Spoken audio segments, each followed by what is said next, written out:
happy to introduce Quincy, an old friend. I guess, can I call you an old friend now? How long have we known each other? I think We've known each other almost 4 years, so technically that's kind of like old friend. But then again, old friend is something you give to somebody you haven't seen in a while also. Yeah. But we haven't seen each other in a while too, so I guess old friend stands. It works in both senses, and that's my mistake, dude. I'm all holed up here every day. You know me. You're a hermit crab, anyone. Yeah. You're legit a turtle. It's okay. To me, this is like, oh yeah, I saw some friends today. We were on Zoom. Like, is it a pandemic or is this just your life just in the house? Like, I'm one of the few people that has appreciated the solitude for sure. Mm-hmm. Quincy, let's just tell me a little bit about yourself. What you do, what you've been up to in the pandemic, and just kind of introduce yourself a little bit to the audience here. Well, I'll keep it movie bound. During the pandemic, I've watched so many different things that it's good to have like, I guess, I don't know what's the word I'm looking for. It's good to have a podcast like this where you can talk about all the things you've seen, all of the movies that you've watched. Because I mean, in today's age with streaming, it's like you watch a movie and then next thing you know, you're on to the next thing. You're watching something completely different. You don't get to talk about anything you've just seen. So I'm good to have something like this because it's well needed during these years in this pandemic. That's right, man. And that's why I started. I honestly just wanted to watch movies that I hadn't seen before. I actually hadn't seen this version of it. Friday the 13th, the original, 1980. Directed by Sean Cunningham, written by Victor Miller, who, by the way, Victor Miller went on to write soap operas, All My Children and One Life to Live, which I think is a funny turn from horror movies. Interestingly enough, when I was looking up stuff on the movie too, he didn't go back and do number 2 because Tom Savini wasn't in it, if I'm not mistaken. Tom Savini being the makeup artist, if you don't know who that is. Oh, really? I wasn't aware. Okay. I wonder...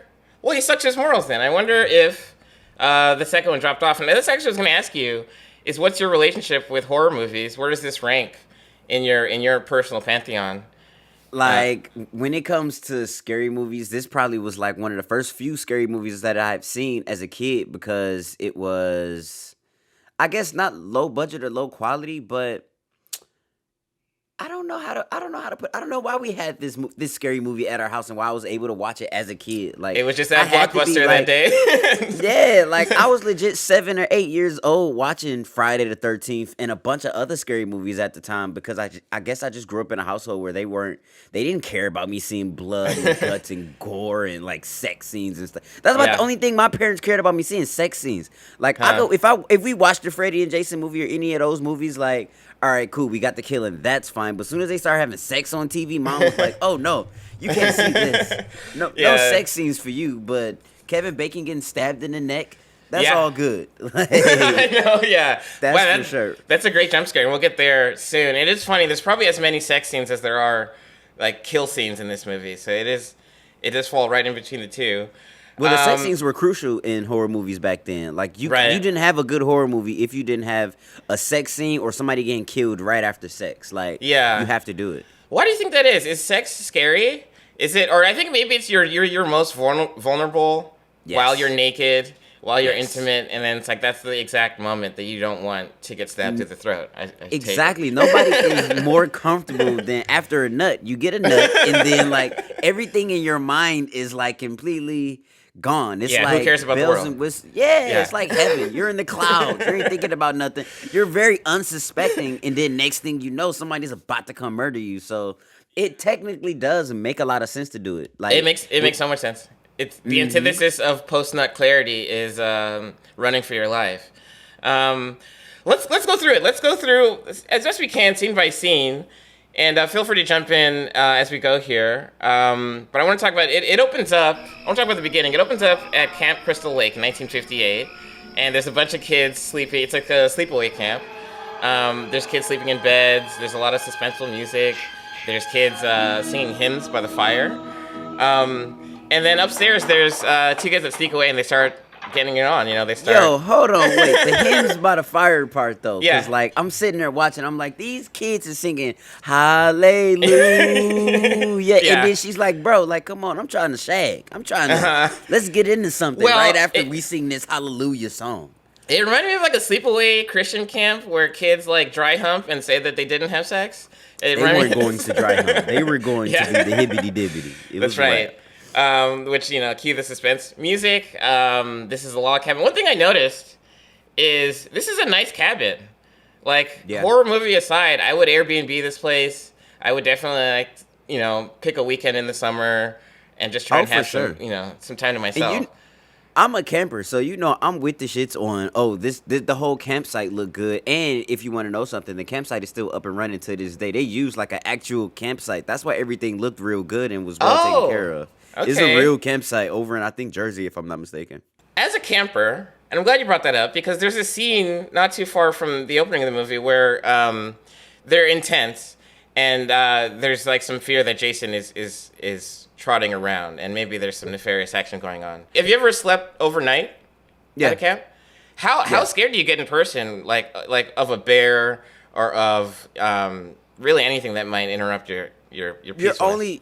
You're only scared of animals if you hear animals for the most part, or if you're going into that type of setting. Oddly enough, the scariest thing when you're camping is the thought of humans. Like, even though you wanna camp around humans, it's just like the thought of, all right, I'm at this campsite. I'm outside with like 50 other adult humans. Oh, okay. That anything can happen at any time, you know? Uh-huh. Like the last time I went camping specifically, it was me, my partner, and my kid.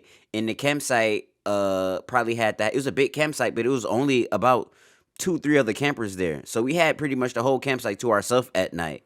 And like across I don't know that I would prefer that. I don't know if I prefer being the only one there. That was our first time. Yeah. That was our first time doing that, where it was like only like 2-3 other campers there. And I ain't gonna lie, it was a little intimidating, especially at night when like there's literally nobody doing any fire but me, and I'm just by myself by the campsite, just looking around. I hear noise. I'm looking back, and one night it was a dude walking around that night by himself for whatever reason. Like that's terrifying. So it's the same thing of like the sex thing, where I think these movies want to put you in like a very vulnerable state, of you feel like you're okay, and it's like that's not the case. Yeah, that's interesting that other humans would be the fear. Like anyone that might snap, that might turn into a Jason. You're not looking for the monster. You're looking for the guy that's going to be the monster. But let's go step by step. So like you said, the couple sneaks upstairs and the boyfriend gets stabbed in the chest, and we don't even see who stabs him. And then we cut to the next scene. We see a hitchhiker named Annie who's trying to go to Camp Crystal Lake. I've never hitchhiked before, but I do think... I mean, she hitchhikes twice to get there. She goes to a gas station stop, and then she takes another ride. Which, like, first if you have off, to all these country, they was rude. All them people was so rude to her when she walked in. Like, who's this little hippie girl walking in our town, all happy, willy-nilly, trying to go up the Camp Blood? Were they rude, or were they just giving her the forewarning that she deserved? Annie, by the way, is supposed to be the cook for the camp. She's going there to actually cook the food. She doesn't make it there. Which tells me, I wonder how the food was now that she didn't make it. Like, what were they eating? Who was cooking? Oddly enough, when you think about it, right, the movie was only done in the night. Like, she doesn't even make it there, and everybody's dead before by morning, right? So they wouldn't have got no cooking like that from her, no way. She's the first death, and you notice one thing I noticed, right, when she hops in the car with the trucker dude, when he's taking her, she's looking. I don't think he's named either. I think he's just the trucker dude, unnamed character. The trucker dude. Yeah, the truck. That's his credit in there. The trucker dude. Probably. Yeah. When she's talking to him, if I'm not mistaken, she's kind of looking up at him. She's not like talking eye to eye. When she hops in with the second car, she's looking that person in their eye. So that tells me that was the mom. But another thing happened at this moment too. This is why, because I was trying to watch it real deep. Like, Jason is at the campsite watching everybody do their thing. Like, Jason is at the campsite this entire time looking at people navigate around while the mom is out killing this girl because at the same time when they had that scene happen, they had somebody at the campsite watching people.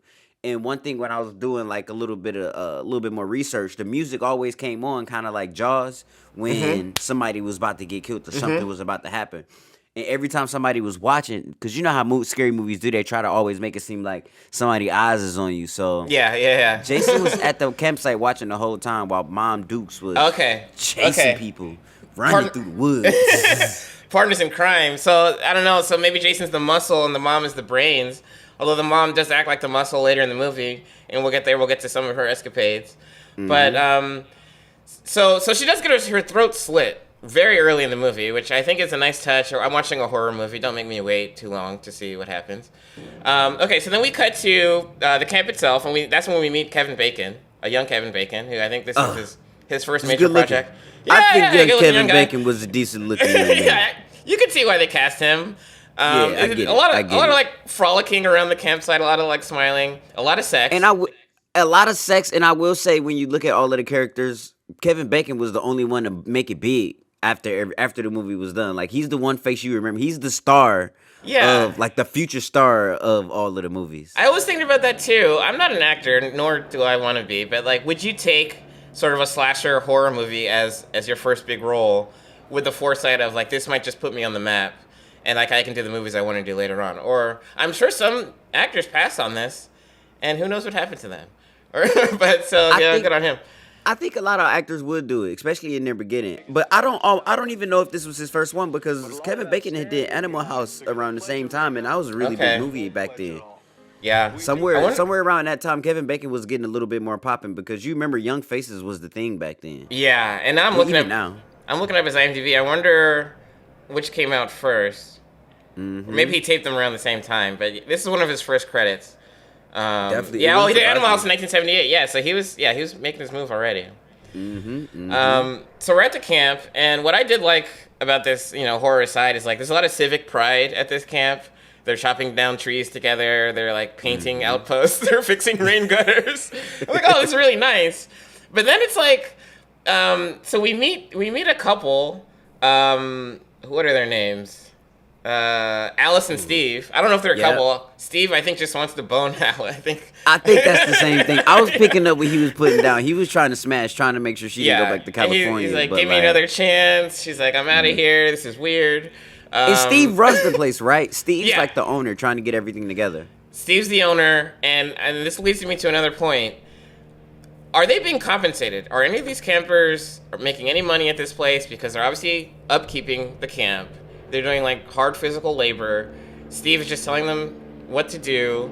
And it's at this point where I'm like, this is a cult, right? This is some kind of cult. It could be. It gotta be something, like, when you really think about it, because people, they were there to help set it up, and then they were gonna indoctrinate the kids once they got there. That had to be what was going on, right? I like, how else do you convince people to just like give up their free time and labor with no compensation? I think they should unionize, honestly, the campers. I think like they need some representation. So like only 8-hour work days. Maybe there's a little too much murder going on around here for my taking. I don't know how people keep coming back. They probably got free housing though. Free housing. They had like for the summer, you get free housing. You pretty much get free food the whole time. Free food, like, unless the cook dies on her way. But so they would have gotten free food. But okay. She was dead already before it started. That's a good point. Lodging is important. So we're at the camp. They're all kind of getting to know each other, more canoodling. And one thing dawned on me around here is that there's no people of color in this movie. I don't know that there were any by the time the movie ends. That dawned on me early on, but it makes sense because whatever little town they were in, like, you got to think, this is like the 70s. Right. Like, yeah. People always got that one black friend now, but people really had that one black friend then. Yeah, exactly. And that one black friend might have been smart enough not to go to the one little town where there was no other black people around. That's probably why that happened. But nevertheless, they made the right decision because they would have died. So exactly, I was gonna say that. Yeah, I know. It's better this way that we weren't just killed off in the first scene. They get a black people or two further down in the Friday movies, but it took them a movie or two. I watched a little bit of the 2009 version, and it's much more diverse, that cast. So sure. The arc of diversity is just in this series. By the way, there's 12 Friday the 13th movies. Have you seen all 12 of them? Okay. I've seen every. We should have talked about this before we started too. I've seen every Friday the 13th movie. I played the game. Oh, I know there's a game. Okay. The game is phenomenal.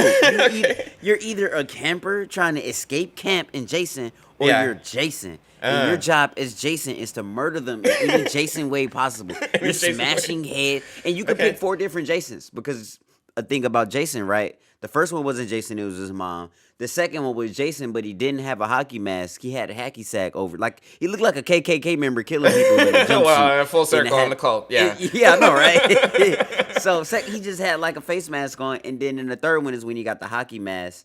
And that's when like the real Jason came along. And in the video game, you can play as the 4 different types of Jasons: the mask, the machete Jason, the axe Jason, or the spear Jason.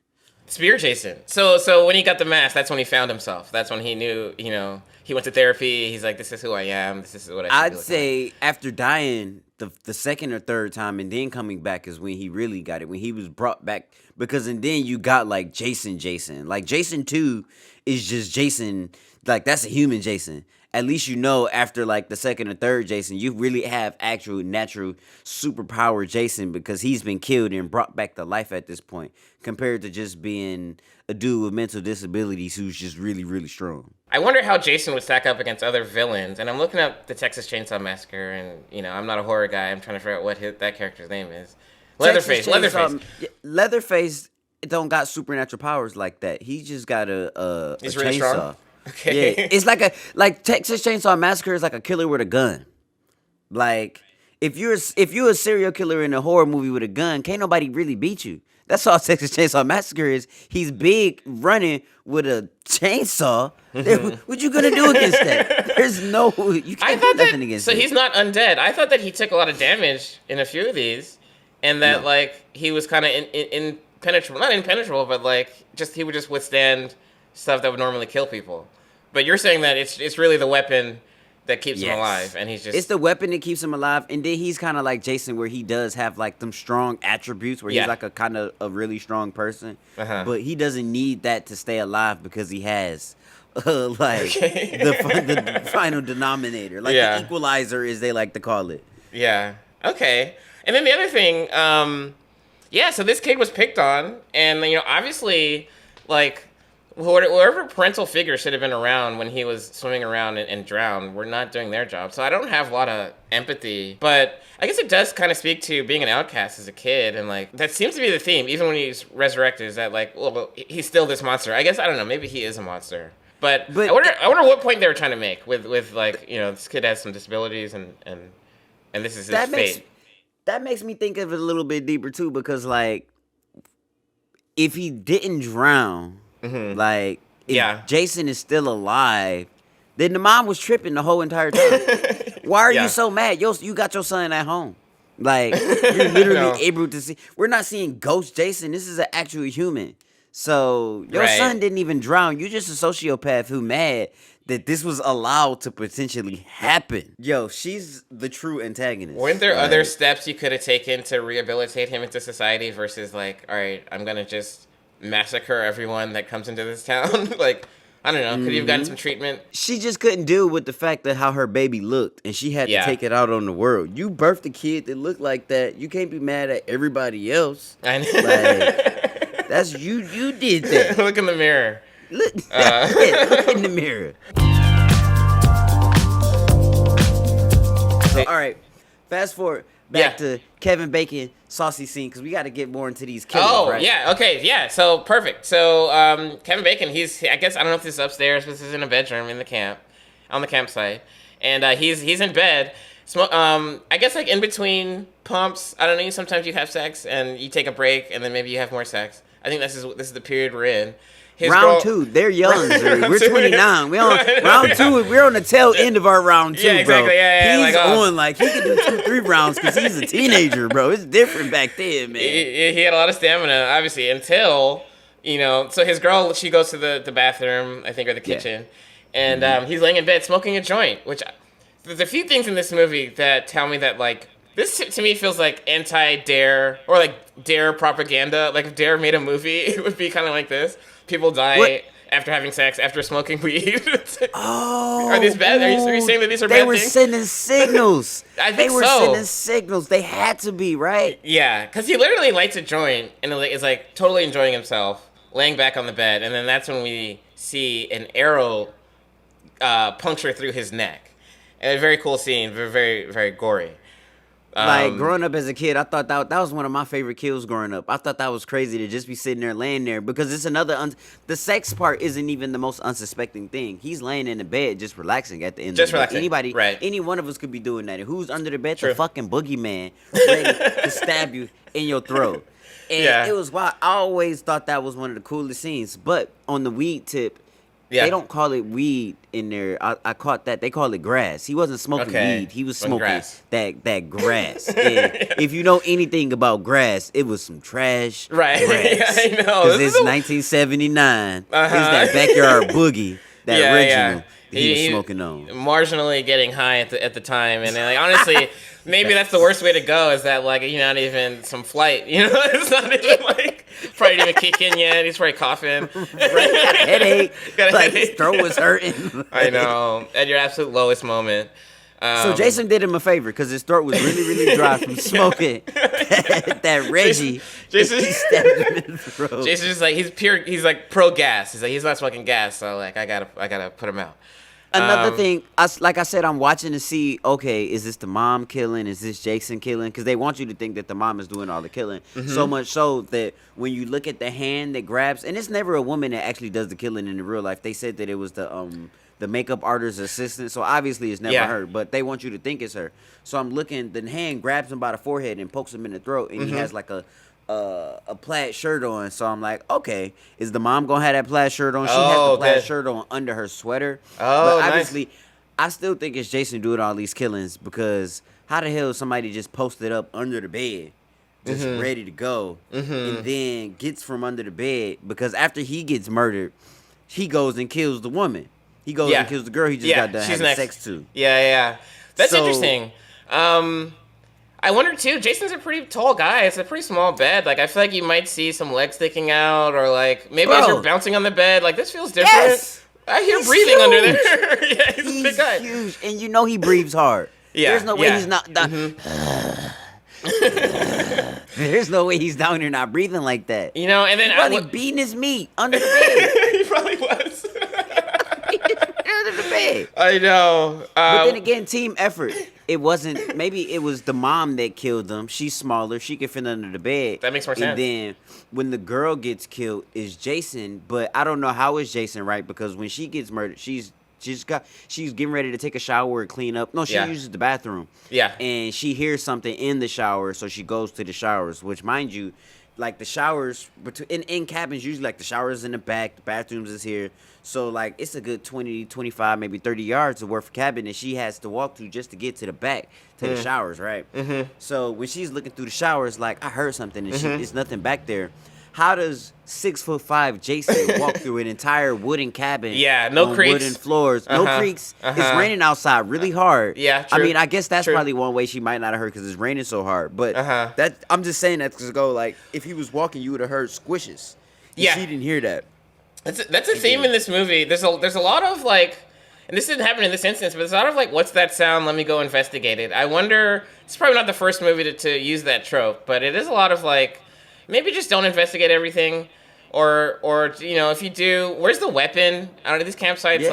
Like, shouldn't there been like something that they could grab? Now the girl, she does grab a baseball bat, sort of in the next sequence. After those two died, if I'm not mistaken, all the other campers were in their cabins playing sex Monopoly. Oh yeah, And then yeah. the one girl ends up leaving because she's tired, if I'm not mistaken. So she goes back to her cabin. And this girl, oh my God, bro. So she goes back to her cabin and she's reading the book. And she hears something outside, right? And she's supposed to be like, not the head person, but she's like one of the camp leaders. I know she's like one of the camp leaders. If you ever go camping, in like sport camp or something like that, there's always like a leader of the group. She's the leader, so she's reading her book in her cabin, and it's like a thunderstorm outside, and she hears "Help me!" She hears like a little girl voice saying "Help me!" And you know, people being people, she runs outside with a flashlight in the rain in her nightgown, looking for this voice, and she runs into the archery range. And when she runs to the archery range, the lights flicker on, and she's like, "Okay, it's not funny no more. Something weird is going on." And mind you, back in the day, they showed kills kind of, but it was still kind of Alfred Hitchcock-esque. Yeah, where you don't have to show the kill. Let your you mind just do show the a rest of the screen. work. Yeah, Exactly. So they did a lot of that with these. Even though they showed some of the kills, they kind of still did a little bit of that with the music. But for her kill, they just turned the lights on, and she was standing in front of the archery thing, and you just kind of knew she just got plugged up with a bow because it cuts to the scene and it shows she's screaming or whatever. And then I guess one of the other guy, Bill, if I'm not mistaken, he was one of the campers. He's the guy that kills the snake. We didn't talk about that. Let's talk this. I love that because I love the snake scene. Bill kills. Okay, so everyone, Bill, come in here, please kill this snake. It's gonna hurt us, whatever. Bill comes in, he's like, oh, what do I do? But he figures out how to cut the snake's head off. Right after he kills the snake, that's like basically could attack anyone. They make jokes. They're like, oh, ha ha ha, this is gonna be dinner tonight. I didn't like that. He just killed the snake on your behalf. He like protected the whole camp. Everyone's laughing about it. He gets no credit for killing the snake. That's just my point of contention on Father's Day. I don't know if Bill's part of a father. No, probably not. He's probably like 18 years old. Yeah. I just thought you should have got more credit. Like, they just move on. This fight scene with Pamela Voorhees, the mom, lasts a really long time. There's a lot of wrestling on the ground. There's like some jujitsu. Hold up, bro. Yeah. Tell me you saw that first initial smack. When I tell you she smacked her so hard, I ain't never seen a smack like that, bro. You talking about the smack like up against the wall? Yeah, when she first pushed, she smacked her so hard. I was dying laughing, bro. Oh, man. That was a dog-ass smack. And even crazier, she smacked her in real life, and she burst out into tears. Well, method. Yeah, she straight up smacked her, and she was like, bro, I thought we was doing the fighting scene. And the director's like, you ain't supposed to hit her for real. We don't got stunt actors or nothing like that. Y'all got to play fight. I like the killing though. When she chopped her head off, I thought that was I like that was a good way to end the movie. And then when you look at like the further movies down the line, it made sense because it made Jason that much more stronger. Because if you know, he's been watching the whole time. He watched his own mom head get chopped off. He watched his mom to kill all these people, potentially kill these people, and then he see his own mom get her head chopped off, in which that's probably the real story of like, oh no, this is what's created me. And not only that, when you get a few movies down the line, she chopped her head off with a machete was his go-to weapon, a machete. Oh, interesting. So this is his true origin story towards the end of the movie. And this is the origin story. Yeah, the whole thing, but specifically that moment. And so he's battle tested. I guess, I don't. How much do we blame him now that like he saw this happen to his mom? Well, I mean, to an extent, right? Because like she raised you to be crazy, kinda. Yeah. Like she put all of these family things business in your head. Yeah. Like he was there the whole 22 years helping her poison the campsites, make sure the campsite doesn't end up being rebuilt. Yeah. And then after all their efforts is thwarted, the mom starts killing people, and he's watching, he's helping. And then next thing you know, he sees his own moms get killed by this lady. They want us to think we got to get to the next part now. After she kills the mom, for some reason, her only safest spot is on the water. And she has a quote-unquote dream where Jason pulls her underwater. Yeah. But like I said before, Jason isn't a little boy. He's a grown man. We see a grown man arm pull this woman under the water, and it ends in a dream. Spoilers, obviously, but it ends in a dream sequence, which is like pretty much a bummer. But do we know that? So it's confirmed in the hospital. She wakes up. She's like, "Where is the boy who is Jason, who is actually a man?" So like, who are you talking about? And so her getting pulled underwater is the dream. We have to assume because they didn't confirm that. They say they pull her out, but there's no other guy. But that doesn't mean that the whole sequence is a dream, right? I wasn't sure. Is this whole thing a dream, or was it just that? Nope, just that part. Yeah, I think so. Yeah. They picked her up, like, you just spent the whole night running. You're dehydrated. She passed out at that point. She chopped that lady out and just passed out on the ground, and they picked her up. And her first thought was the dream, like, where's the boy? They put me underwater, and everybody's like, there is no boy. There is no boy. Yeah. And it's because there is no boy. He's a grown man. Exactly. It's a grown-ass man who's going to comfort you, who just watched you kill his mama. Like, that's what happened. And then Jason was born at that point, Yeah. I guess you can't go back. You can't go get an office job after that. Like, no, and then you got an internship. Yeah, not at all. So that's how the movie ends. And it's a tidy, 93 minutes, I think, 90-minute movie, which is always good for me. I love that. I love that it was just an hour and 30 minutes. Yeah. Quick and easy, in and out. I could honestly watch it again sometime soon if I wanted. For sure. I'm going to watch it for Halloween. Yeah. Oh, let's talk about that. how superstitious are you? I know that you are a Friday the 13th guy working with you. I think every Friday the 13th we work together. You're very excited. Yeah, I get tattoos every Friday the 13th, but I'm Okay. not a big superstition guy. I don't believe in superstition as much because once you believe in it, you give it power. Yeah. That's how magic and evil and all that stuff work. You got to believe in it for it to work. Yeah. Freddy Krueger ain't real unless you believe that he's coming into y'all dreams and killing y'all. It's the same thing with superstitions, right? You can't believe in the Friday the 13th superstition, or it'll happen. But Friday the 13th is meant to be good luck. They just give it a bad stigma. Oh, well, I was, I guess it has origins in like the 12 apostles, and it has like a very religious background. I'm not, I don't like giving these things power. I'm not like an 11-11 guy or anything like that. But I do believe I give good superstition power. Good superstitions, yeah. That's better for your well-being, I think, your mental health. I don't give the negativity ones. Like, no, those aren't real, but the good ones are real. Yeah, something could happen. Yeah. Hey, I'm the same way. I'm like, I'm like everything happens for a reason. I think that's probably as far as I'll take it. Like, if you get some strife in your life, like maybe I'm supposed to overcome this. I'm too cheesy. I mean, Friday the 13th. Without his mom getting her head chopped off, we wouldn't have 12 other great movies. We needed her head to get chopped off in the end, so the real Jason can be born. Yeah, well said, Jason Bourne. So I guess let's get to our ratings. I mean, what would you give this movie? Let's go 1 to 5. You can do decimals if you'd like, but what's your rating and what's your reasoning for it? I'd say I'm biased, obviously, because I grew up with the movie. Like I said, I don't think it's a 2. I don't think it's a 3. I don't think it's a 5. I don't even want to. So I guess I wouldn't even give it a 4 per se. I like 4, but I feel like that's still being too good. So I'd have to give it like a 3.8. Okay. And the reason I give it a 3.8 is probably the story. You have to watch the other Jasons to end up understanding this story a little bit more. Yeah. Okay. Right. Like. Yeah. So even the idea around the mom, like you don't really know who the killer or what the killer is until the end, and then it's like, oh, it's a mom, and then it's like, oh, was she really the one? Then it's more questions than anything. I'm with you. I'll give it a 3.8. I'll take your 3.8 and I'll stay there. I think I don't know. I knew it wasn't going to be like this diverse movie. No. I don't know if I can really give it demerits for that, but personally, maybe a couple. They don't get demerits for that because they get merits for that because black people ain't in situations like that. It just don't happen. I know, so it's like more realistic. It makes total sense. when you look at it, and like, because black people, we always get like, man, there ain't no black people in these horror movies, or the black guy died first. The black guy died first is because he shouldn't have been there. Yeah, that's why he died first. That was his first mistake. He hanging with the wrong people. If he was existing hanging with with some other people, he wouldn't have been in that situation. Yeah. We dodged a bullet.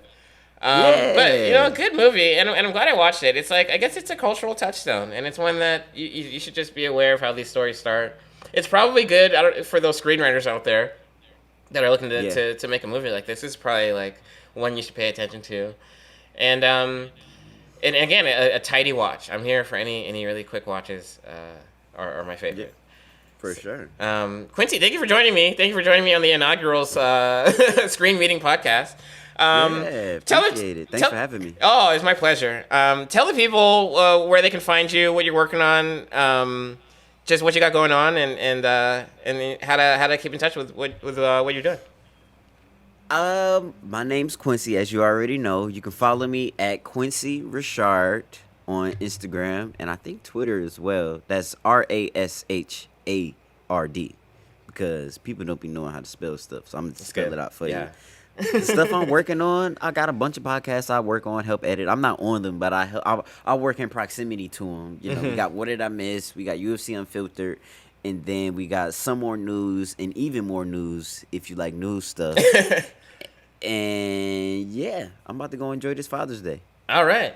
Well, me as well. I'm going to go see my pops. Happy Father's Day to you and yours. And happy Juneteenth as well, you know. Juneteenth. Throw it up one time for the black folks. Yeah. So we'll do a black movie next time I get you on. But this is a good place to start. Quincy, thank you very much. Thanks for coming on. Definitely. Talk soon.